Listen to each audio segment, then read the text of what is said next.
Imagine a nation's pride, the most powerful warship ever built, meant to dominate the seas and strike fear into enemies. Now imagine that same ship sinking, within minutes of its maiden voyage, before it even left the harbor. This is not fiction. It happened, and the wreck still lies as a frozen time capsule, nearly untouched, whispering lessons about human ambition, engineering arrogance, and the price of perfection. Today on Infinity, we uncover the story of Vasa, the ship that sank before it ever touched open water. Stay with us till the end, because what engineers discovered beneath Stockholm's waves might change how you think about progress itself. In the early 1600s, Sweden wasn't the quiet, neutral nation we think of today. It was a rising empire, flexing its muscles across the Baltic. King Gustavus Adolphus wanted dominance, and dominance in that era meant warships. He envisioned something never before seen, a ship so majestic, so heavily armed, it would terrify enemies at the very sight of its sails. The name he chose? Vasa, after the royal family itself. The king demanded that it be the crown jewel of his fleet, longer, taller, and more heavily armed than any ship afloat. The royal shipyard in Stockholm buzzed with energy. Carpenters, engineers, and sculptors labored day and night, carving over 700 ornate wooden figures into her hull. Each symbol told a story: lions, gods, and angels, all proclaiming Sweden's divine power. Vasa wasn't just a warship. She was a floating monument to pride, meant to inspire awe and fear alike. She carried 64 bronze cannons, weighing over 120 tons in total, a firepower unmatched by any navy at the time. But here's the dark truth: the king's ambition outpaced his engineers' understanding of balance. And no one dared to say it. The master shipbuilder, Henrik Hybertson, had warned the design was unstable. But the king wanted bigger, faster, grander, and in an era where refusing a royal command could mean execution, the builders obeyed. The seeds of disaster were planted before a single plank touched the water. On August 10, 1628, Stockholm was electric with excitement. Thousands gathered along the harbor, eager to witness history. Trumpets blared, flags rippled, and the air smelled of salt and sawdust.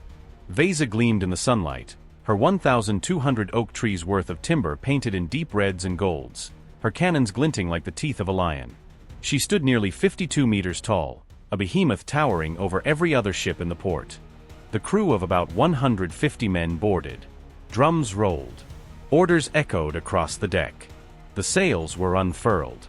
Vasa's maiden voyage, the pride of Sweden, had begun. But as she caught the wind and began her slow glide through the harbor, something felt wrong. Witnesses reported the ship leaned sharply to one side, then righted itself. Moments later, it happened again, only worse. The spectators gasped. Some thought it was just a strong gust. But within a few minutes, water began pouring through the open gun ports. Panic erupted. Cannons shifted, ropes snapped, and crewmen screamed as cold water rushed in faster than anyone could react.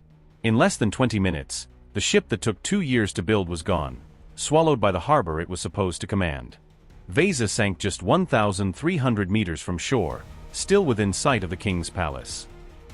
The loss of Vasa was a national humiliation.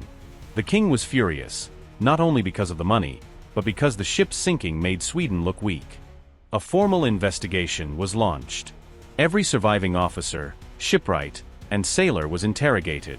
But when the question came, why did she sink? No one dared to speak the truth aloud. The official report concluded that God's will was the cause. But everyone knew better.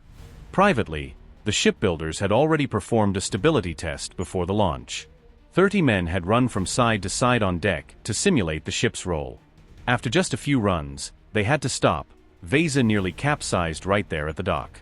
They knew she was unstable. The problem? Too much weight above the waterline. The cannons, carvings, and upper decks made her top-heavy, while the hull's ballast, the stones meant to keep her balanced, wasn't nearly enough. Modern engineers later calculated that her center of gravity was so high, even a moderate breeze could have doomed her. And on that August day, the wind was more than moderate. The truth was simple: Vasa was a masterpiece of art, but a failure of physics. But in the 17th century, no one dared challenge the king's command. So instead of blaming bad design, they blamed fate. And the Baltic swallowed the evidence for the next 333 years. Centuries later, in 1956, A Swedish engineer named Anders Fransson became obsessed with finding the lost ship. He believed that because of the cold, low-salt waters of the Baltic Sea, Vasa might still be preserved. He spent years dragging sonar equipment through the mud of Stockholm harbor, until one day, his equipment snagged on something massive. When divers went down, they found it, a ghostly wooden hull, perfectly preserved, as if time itself had paused. Inside, they found over 12,000 artifacts, clothing, coins, tools, even the bones of the crew, all telling the story of 17th-century life frozen in place. The preservation was so complete that paint fragments still clung to her carvings. Today, the Vasa Museum in Stockholm is one of Scandinavia's most visited landmarks.